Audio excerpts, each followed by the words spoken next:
वैष्णवी हगवणे आत्महत्या प्रकरणी राज्य महिला आयोगाच्या अध्यक्ष रुपाली चाकणकर यांच्या अडचणी वाढण्याची शक्यता आहे. 16 मे रोजी पुण्यातील वैष्णवी हगवणेने सासरच्या छळाला कंटाळून आत्महत्या केली. पुणे पोलीस या प्रकरणाचा तपास करत असून यातून इतर माहिती समोर येईल. मात्र महिला आयोगाने या प्रकरणी वेळीच लक्ष घातले नसल्याचा आरोप आता विरोधक करत आहेत.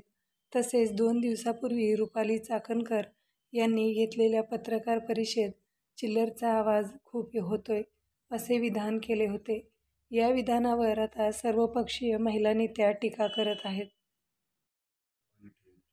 महिला आयोगाला फुल टाईम लक्ष द्या.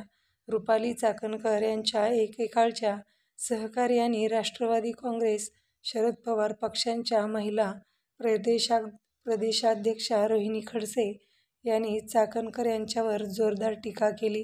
सध्याच्या महिला आयोगाच्या अध्यक्षा पक्षाच्या पदावरही आहेत. त्यांना दुहेरी भूमिका बजावता येत नसावी. त्यामुळे राज्याच्या महिला आयोगाला आता पार्ट टाईम नव्हे तर फुल टाईम अध्यक्ष मिळावा अशी अपेक्षा त्यांनी व्यक्त केली. राज्य महिला आयोगाच्या अध्यक्षपदी स्वतंत्र व्यक्ती नेमावी अशी मागणी रोहिणी खडसे यांनी मुख्यमंत्री देवेंद्र फडणवीस यांना पत्र लिहून केली आहे.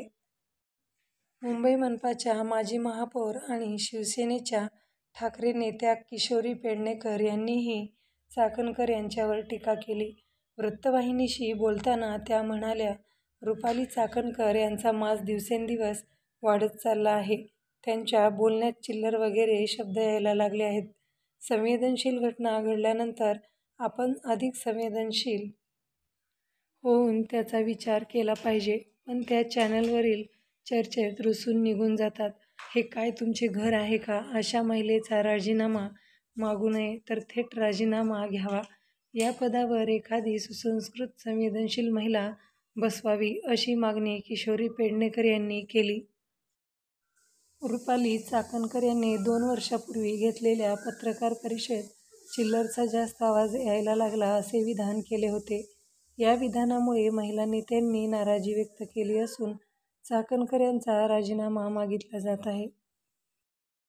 पुण्यात सामाजिक कार्यकर्त्या संगीता तिवारी यांच्या अध्यक्षतेखाली थिल्लर पे चिल्लर हे आंदोलन करण्यात आले. रुपाली चाकणकर यांच्या फोटोवर चिल्लर उधळत चाकणकरांच्या राजीनाम्याची मागणी करण्यात आली. मित्रांनो, ही बातमी गुगलवरून सर्च करून घेण्यात आली आहे. आपण जर नवीन असाल तर चॅनलला लाईक करा, शेअर करा आणि सबस्क्राईब करायला विसरू नका. धन्यवाद.